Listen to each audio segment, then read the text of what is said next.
ये पब्लिक है, ये सब जानती है किसको वोट करना है। उनको मालूम है कि जिसने विकास किया है उसको वोट देंगी। आपको नहीं लगता मेरे पीछे जो तादाद खड़ी है वो क्या कह रही है?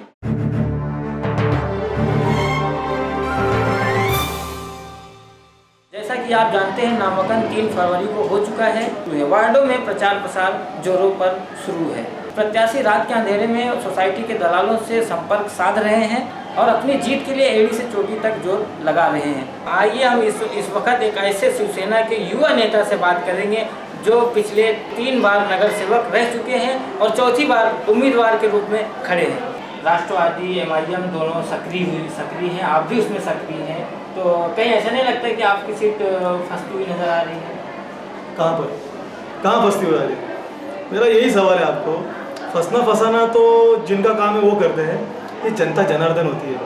वो जिसको जैसा है ना उसको बराबर उसको वहाँ पर उसके मुकाम तक पहुँचा देती है। आपको मैं बताना चाहता हूँ कि लोगों ने मुझे खड़ा किया है, मैं लोगों की उम्मीद पे खड़ा हूँ।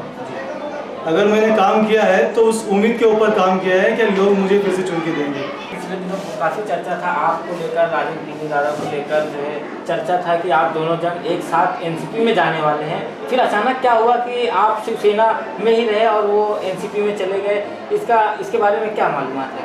चर्चा और अफवाहों पे विश्वास नहीं किया जाता है। ऐसे टीवी पे एक लाइन आती है कि अफवाहों पे विश्वास मत करिए। देखो ऐसा है कि जिन्होंने जो अफवाह की थी उनसे पूछिए आप कि अफवाह उन्होंने क्यों फैलाई थी। बहरहाल मेरी बात है तो पूरा मुमरा जानता है कि मेरे घर के अंदर एक आमदार है और वो शिवसेना के हैं।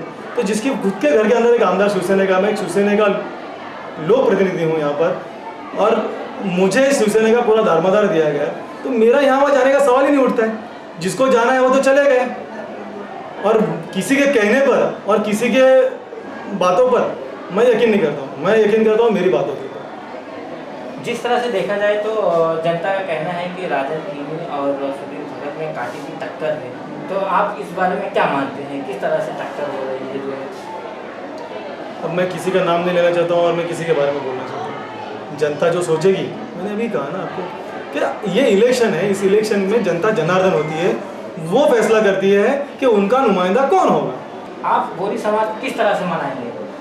देखो, लोग कहते हैं, आज बोरी समाज क्या कहता है वो आज आपको 21 तारीख को मालूम पड़ेगा। अगर बोरी समाज ने उनको साथ दिया था तो उन्होंने उसके एवज में बोरी समाज को क्या दिया?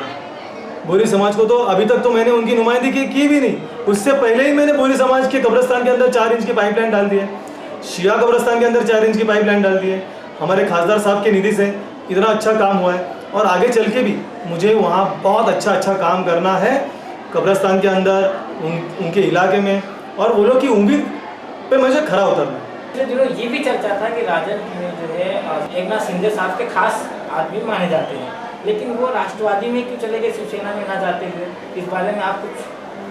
तो उसके बारे में वही जानते हैं।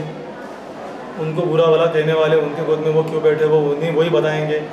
शिंदे साहब सबके दोस्त हैं, शिंदे साहब सबके अच्छे हैं, क्योंकि वो एक लोक प्रतिनिधि है और यहाँ के पालक मंत्री। इससे पहले भी वो सेना की तरफ से लोक नेता थे। लोक नेता का काम होता है उसको सबसे संबंध अच्छे बनाना पड़ता है। जो भी उनके पास जाता है उनका काम उनको करना पड़ता है। इसका मतलब ऐसा नहीं है कि वो इनके लिए अच्छे हैं, उनके लिए बुरे हैं, वो सभी के लिए अच्छे हैं और सभी के लिए साथ काम करते हैं। और ऐसा है कि खुदा भी सबको 100% एक जैसा नहीं रखता है। कुछ काम 10% 5% रह गए, लेकिन 80% काम कोलीवाड़ा में मुझे करना है। कोलीवाड़ा का विकास नहीं हुआ है और कोलीवाड़ा का विकास करना है। आज से 20 साल पहले जो लाइन जली थी वही कोलीवाड़ा के अंदर, वही रास्ते तोड़े जा रहे हैं, वही रास्ते बनाए जा रहे हैं। कहाँ है गार्डन? बताओ मुझे कोलीवाड़ा में कहाँ गार्डन है, कहाँ बुजुर्ग लोग बैठ सकते हैं, वो भी तो दिखाओ। मुझे बताइए कोलीवाड़ा की सिक्योरिटी क्या है, कोलीवाड़ा के रास्ते की हालत क्या है। मेन रास्ता ऐसा है कि उसमें से 2 गाड़ी नहीं जा सकती। तो ये सब बहुत बातें हैं। मैं आपको एक बताना चाहता हूँ, उदाहरण देता हूँ। 5 साल सुभाष भोयर ने वहाँ पर एक हॉस्पिटल दिया। 5 साल के अंदर सुभाष भोयर के साहब ने वहाँ पर फायर ब्रिगेड दिया। उसी 5 साल के अंदर सुभाष भोयर ने स्मशान भूमि दी। उसी 5 साल के अंदर सुभाष भोयर साहब ने पानी का पंप बिठाया। उसी 5 साल के अंदर सुभाष भोयर साहब ने पुलिस स्टेशन बिठाया। 25 साल में आपने क्या किया? जिस तरह से आप बता रहे कि उनके वार्डों का बहुत सारे काम सुभाष भोयर साहब ने किया था, उनके वार्ड में नहीं किया। जब सुभाष भोयर वहाँ चुन के आए थे पहले बार, सुभाष भोयर साहब का इलेक्शन में पहले बार जब चुन के वहाँ आना था, उस वक्त में एक ही वक्त 5 साल के अंदर उन्होंने इतनी सारी चीज़ें दी। तो 25 साल में आपने क्या दिया? जनता सवाल करेगी ना।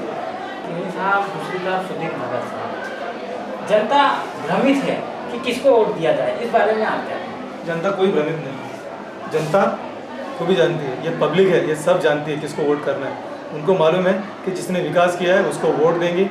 आपको नहीं लगता मेरे पीछे जो तादाद खड़ी है वो क्या कह रही है? वो यही कह रही है कि हमारा विकास सुधीर भगत ने किया, हम सुधीर भगत के साथ।